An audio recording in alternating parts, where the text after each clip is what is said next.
সবাইকে জানাই নমস্কার। আমাদের সকালবেলা ঘুম থেকে ওঠার পরেই একটা সবথেকে বড় কাজ হয় ব্রেকফাস্ট বানানো। আর সেটা যদি হয় বাচ্চার জন্য, তাহলে তো একটা এক্সট্রা চিন্তা থাকে যে ব্রেকফাস্টটা সে খাবে ঠিকভাবে নাকি খাবে না।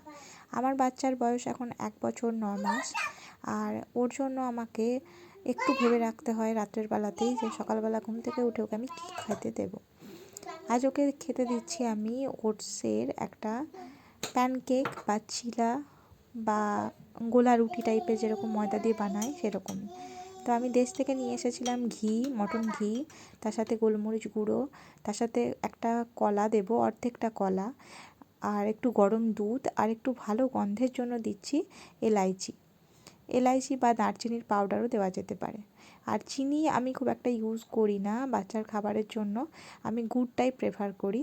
তো গুড় ছিল না বলে আজ আমি অল্প একটু চিনি দিয়েছিলাম। তো এইভাবে মিক্সচারটাকে কিছুক্ষণ রেস্ট করতে দিয়ে তারপর প্যানে অল্প একটু ঘি ব্রাশ করে নিয়ে আমি এভাবে বানিয়ে নিচ্ছি বাচ্চার জন্য প্যানকেক বা চিলা।